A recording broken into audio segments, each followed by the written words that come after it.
I'm sure you're all aware of the fact that it's a maxim in the United States, a law of our national heritage, that we never discuss religion and politics. But any time two Americans sit down and have a discussion, it inevitably leads to matters of religion and politics. And any time that there's a discussion on religion, sooner or later, and most often it's sooner, the discussion focuses on some element of the doctrine of predestination. It's one of those things that mystifies us, and at the same time it stimulates our minds, and the bewilderment that we experience in the face of the concept of predestination sometimes will encourage us to dig more deeply into theology. And it's just one of those subjects that generates a lot of interest and discussion, and also controversy. And as I look at the history of Christian scholarship, we see that every great Christian teacher, every theologian that the church has ever produced, at some point or another has had to address this question of predestination. And though there's wide divergence of interpreting the doctrine of predestination, there's one thing that we can find that every theologian I've ever examined agrees on, and that is that this doctrine must be treated with great caution. It's a dangerous subject, because the more we study it, the tendency it has to raise more questions than it answers. And I'm convinced that of all of the doctrines that we struggle with in Christendom, there's none that is more shrouded in misunderstanding and confusion than the doctrine of predestination. So that in itself calls for a certain kind of sober caution as we approach this subject. And I would add to the theologian's warning of caution that I think it's also a doctrine that requires us an extra measure of charity as we struggle with it, and that we need to be patient with each other and with those who differ from us in our views of this particular question. Because I said there's a lot at stake here, and feelings can run very high when we discuss the matter of predestination, and we ought to be careful to manifest the fruit of God's Holy Spirit among ourselves as we try to deal with it. Now, I've said all of that knowing it won't work. because once we plunge into this doctrine, who knows what's going to happen. Let me just say at the beginning, by way of introduction, I also ought to say this, that we're going to spend 6 periods of lecture on the subject, and that may seem like an awful lot of time devoted to one doctrine like predestination, but let me assure you at the outset that 6 lectures of approximately half an hour each one can't possibly do anything but skate over the surface of this. There are so many related questions that are provoked by any study of predestination that this, I'm convinced, requires in-depth study that will take years and years and years before we can ever hope to get to the bottom of it. And so I'm looking at this course as an introduction to the doctrine of predestination. Now, I keep saying the doctrine of predestination as if there were only one doctrine of predestination, or if there even were such a thing as a viable doctrine of predestination. There are those who look at the question of predestination and state it in categories like this. They'll say to you, a discussion between Christians would be, do you believe in predestination? And some people will answer that question either by saying, yes, I believe in predestination, or they will say, no, I don't believe in predestination. As if everybody understood what we were talking about when we talked about the doctrine of predestination. It may come as a surprise to some of you that every church that I know of historically, every denomination that I'm aware of historically that has formulated a doctrinal statement of sorts has formulated some doctrine of predestination. There's a Roman Catholic doctrine of predestination. There's a Lutheran doctrine of predestination. There's a Presbyterian doctrine of predestination. There's a Methodist doctrine of predestination, and so on. So we need to get that clear at the beginning, that there are many, many different doctrines of predestination. So there's no such thing as the doctrine of predestination. Although I suspect that when people boil it down to one, usually what they have in mind is what doctrine of predestination? The Presbyterian variety of the matter, or that one which is usually called the Calvinistic doctrine of predestination, because John Calvin and predestination seem to be almost synonyms in the culture, as if the first theologian in history ever to speak of predestination was John Calvin. But we will see in a brief historical survey that that's certainly not the case. But what we're interested in this study is to look and try to discern the biblical doctrine of predestination. The reason why so many different denominations and different churches have doctrines of predestination is because the Bible speaks about predestination. And all Christians who take the Bible seriously are therefore led to taking the concept of predestination seriously, because it's a concept and a word that we find in the New Testament. Let's just take a moment and let me read a couple of passages to refresh your memory that introduce this idea of predestination to us. I'm reading now from the first chapter of Paul's letter to the Ephesians, where Paul, in his opening greeting, says, "Blessed be the God and Father of our Lord Jesus Christ, who has blessed us with every spiritual blessing in the heavenly places in Christ, just as he chose us in him before the foundation of the world, that we should be holy and blameless before him. In love, he predestined us to adoption as sons through Jesus Christ to himself, according to the kind intention of his will." And then if we move on down the page in the first chapter of Ephesians, verse 11, "Also we have obtained an inheritance, having been predestined according to his purpose, who works all things after the counsel of his will." Now this, of course, is not the only place in the Bible that we encounter this concept of predestination, but I just read that passage so that everybody will see that the word predestination is a biblical word. And because it's a biblical word, all of those who have been diligent students of the Bible have tried to understand what the Bible means by divine predestination. Before we explore that closely, let me give a little bit more historical background. There are many, many, many, many different theologies to be found in the history of the Christian church, just as there are many denominations that we've already noted. But I think it's safe to say that there are three basic, generic types of theology historically. And theologians speak of them in these general categories. One is what we call Pelagianism. The second is what we call semi-Pelagianism. And the third is what we call Augustinianism.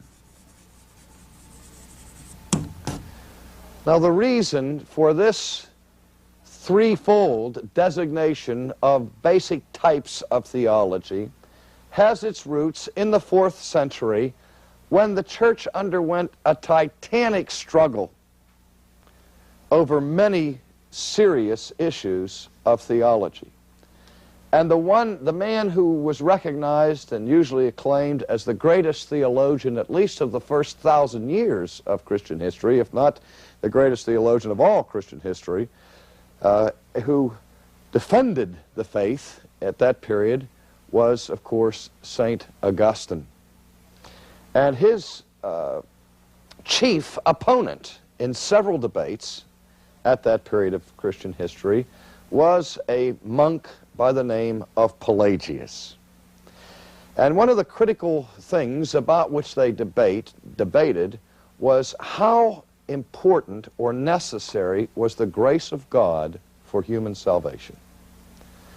Pelagius was of the opinion that the grace of God assists human beings to be saved, but is in no way necessary. His fundamental assumption was that man, in his natural state, has within himself the capacity to keep the commandments of God to such a degree as to be redeemed without any help from divine grace. Augustine stressed the absolute dependence of the fallen sinner upon the grace of God for that sinner's salvation, and really repudiated Pelagianism as an early form of sheer humanism. And Pelagianism was seen not merely as a subdivision of Christian thought, but really as sub-Christian in its thought. That is, not even worthy of being considered Christian. Now, when I say there are three basic trains of thought that have come down through the church historically, I agree with this setup here. I didn't invent this designation, but I agree with it. These are the three major generic types of theology that have influenced church history. And I see Pelagianism as the father of liberalism, Socinianism that came in the 16th century, liberalism in the 19th century. And so that you'll know where I'm coming from, I would consider Pelagianism as unchristian, fundamentally anti-Christian, not an option for a Christian thinker.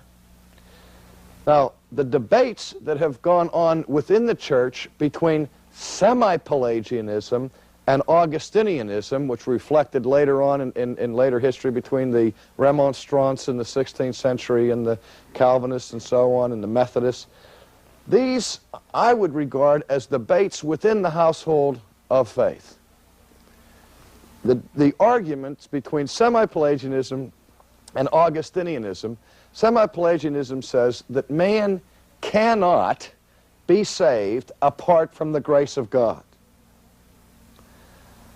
But there is something man must do, even in his still fallen state, to cooperate with and assent to that grace of God before God will save him.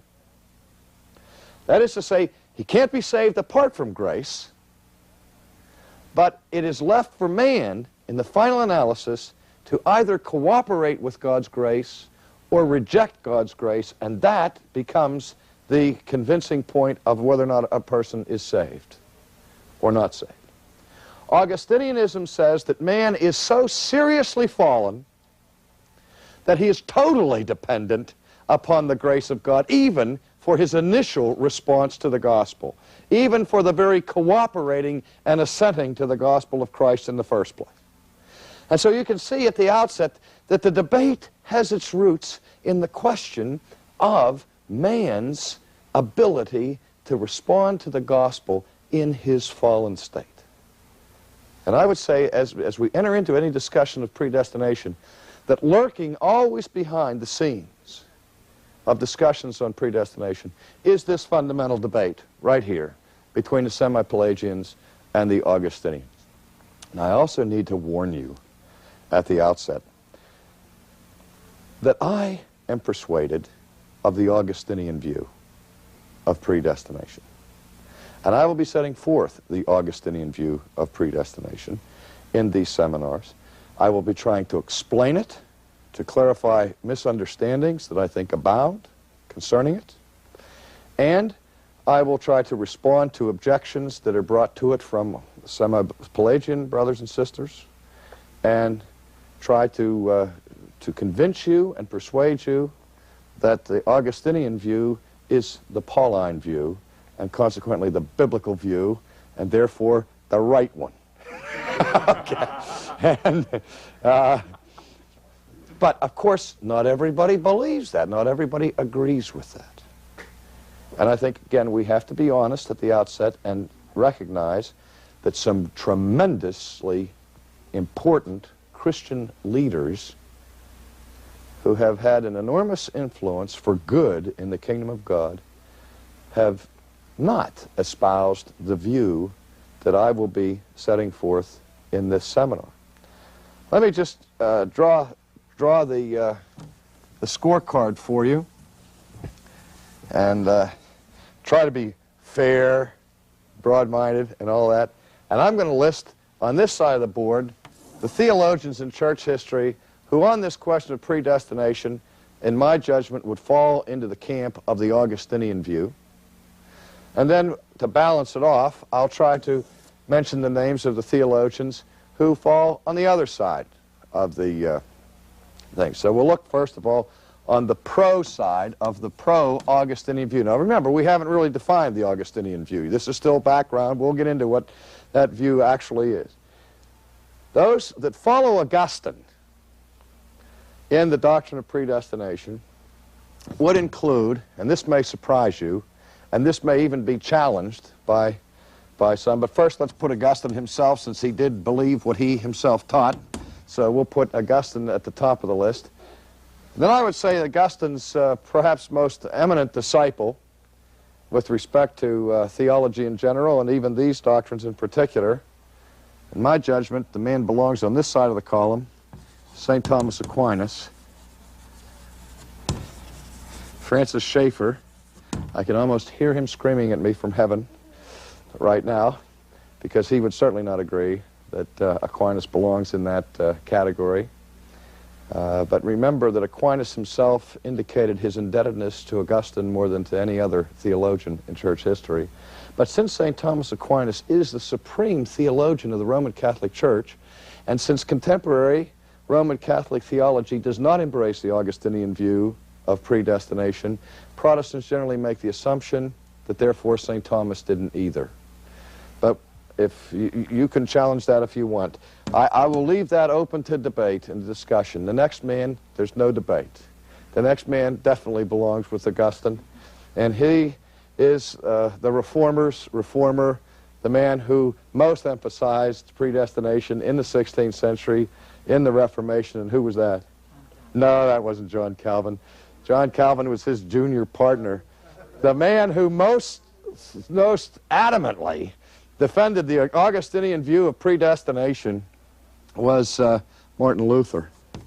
Now that comes as a surprise, because in the world today, Lutheranism lines up opposite Presbyterianism on this particular doctrine.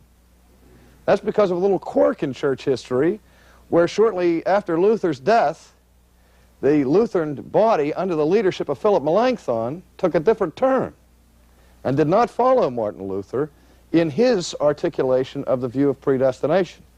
But I think it's safe to say that Luther wrote more on predestination than Calvin ever dreamed of, and that there's nothing in the doctrine of predestination that I can think of that John Calvin ever taught that Luther didn't teach first and louder. So then now we can stick Calvin in there as a junior partner, John Calvin, and then I would add to this side of the column Jonathan Edwards. Now, remember now, we're going to be honest and fair and above board about all this. Now, if you would ask me this question, R.C., who do you think are the 5 greatest theologians that ever lived? Okay? I would have no difficulty identifying the 5 greatest theologians that ever lived. They would be Augustine, Aquinas, Luther, Calvin, and Edwards. And I'll tell you what, they're way ahead of the next 5, whoever they may be. Now, as biased as that may be, I think that it would be safe to say that if we asked any 100 theologians from any different denominations who the greatest 10 theologians were in history, at least 98 out of that 100 would mention these 5 in the 10. I mean, here are recognizably 5 titans and giants of the Christian faith. And if they all agree on espousing the Augustinian view of predestination, does that mean that the Augustinian view of predestination is the correct one? Absolutely not, because these 5 men disagreed on many things, and though they agree on the essence of this particular matter, is no guarantee that their views individually or collectively are the first one. We carry no brief for the infallibility of human tradition or for the infallibility of Augustine, Aquinas, Luther, Calvin, Edwards, none of that, or even all of them together. But I'll say this, when those 5 agree on something, it gets my attention. Okay? And I labor this point for this reason, that so often the so-called Reformed view of predestination is lightly dismissed as a uniquely Calvinistic aberration in church history. And that's just historically untrue. Now let's look at the other side and see the great theologians that have fallen on the other side. Well, there's Pelagius. There is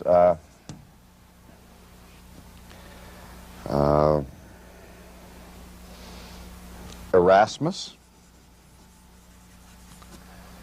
There was Finney. There was Wesley. And there was Arminius.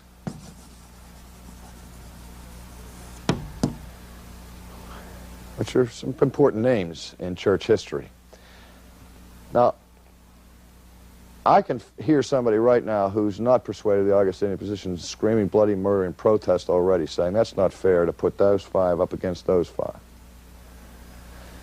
So I'm ready to write somebody else's name in there if you want to give me some great theologians that took the other position. Keep in mind, too, that the overwhelming majority of evangelical Christians in the world today are on this side. Okay? This is a minority report in the contemporary scene. The thing that's striking to me about this side is that in terms of the sheer power of biblical scholarship, you don't find the titans over here. You find them here.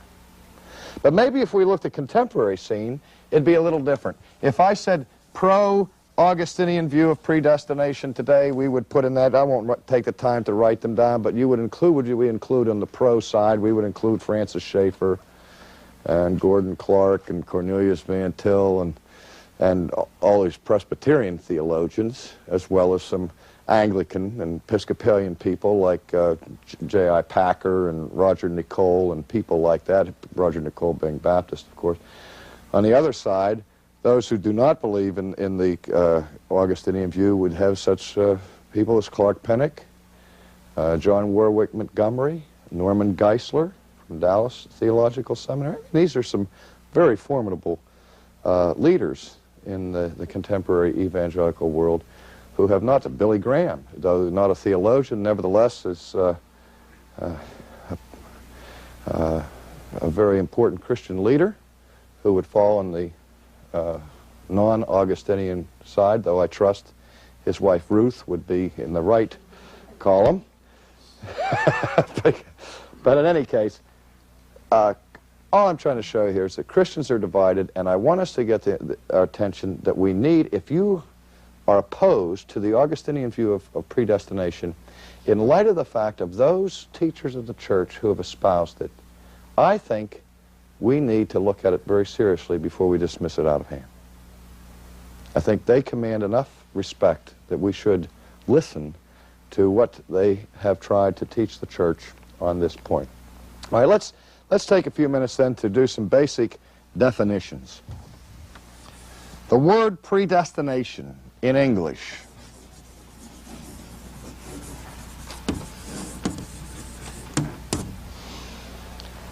is made up of a prefix and a root. The prefix pre means before. And the word destination is a word we're all familiar with in the English language. Many of you came to Ligonier this week because Ligonier was your destination. It was the place to which you were going. Anytime you make travel reservations with your travel agent, the thing they want to know is, what is your destination? That is, where are you headed? Where do you hope to end up? Now, when we're talking about the doctrine of predestination,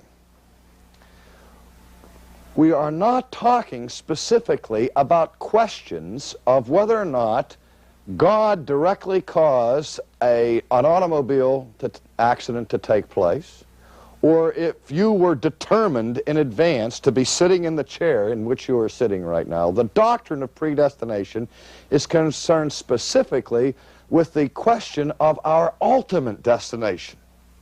There are only two destinations open to us as human beings. Ultimately, they are heaven or hell. That is, to be in a state of salvation or to be in a state of damnation. And predestination proper is concerned not with those daily questions of whether or not I dropped this chalk on the floor, if that was predestined. That would fall under the theological heading of providence. And those questions are legitimate questions for theology. How much God's sovereignty is involved in our everyday actions and activities and so on. But the doctrine of predestination proper is concerned about the question of salvation. And predestination is concerned about something that takes place before we arrive at that destination. Predestination has to do with God's involvement in the ultimate outcome of our lives. Now this may strike you as strange, but both Augustinians and semi-Pelagians agree that predestination is something that God does. Predestination has to do with God's choice regarding salvation. God's choice regarding the salvation of people. And this may also surprise you that both sides agree that God makes that choice about our ultimate destination before we are even born. Indeed, at the foundation of the world, as we just read in Ephesians, that God chose certain people at the foundation, before the foundation of the world. Now that may surprise you. I mean, John Wesley believed that. Philip Melanchthon believed that. I meant to put Philip Melanchthon on that list a moment ago too, but I didn't. But in any case, where the point of division is at this critical juncture. On what basis does God choose to save you before the foundation of the world? Is God's choice to save you based upon his prior knowledge of something that he looks down the corridors of time and sees that you are going to do? And therefore, looking down the corridors of time, he knows, for example, that you're going to respond positively to the gospel, that you're going to choose Christ when the opportunity avails itself to you. And knowing that you are going to choose Christ, God then chooses you to be saved. But he bases that choice on his prior knowledge of Dick's decision. Is that clear? So that God is choosing you for salvation, but he's choosing you because of something he foresees in your life. The Augustinian view, on the contrary, would say that what God foresees in your life has nothing whatsoever to do with his choice of you. That his choice is sheerly by the good pleasure of his will, without any view to anything you may or may not do in the future. That's basically the heart of the issue, of whether or not the choice is with a view to what you do or without a view to what you do, or what you will do with respect to the proclamation of the gospel. Now, there are other things that we all hold in common, and then as we agree at certain points, then the divergencies come. And the first thing that every Christian agrees on is that the God that we worship is a sovereign God. How sovereignty works itself out in the matters of salvation is what divides us. And so in our next session, we're going to look at the concept of the sovereignty of God.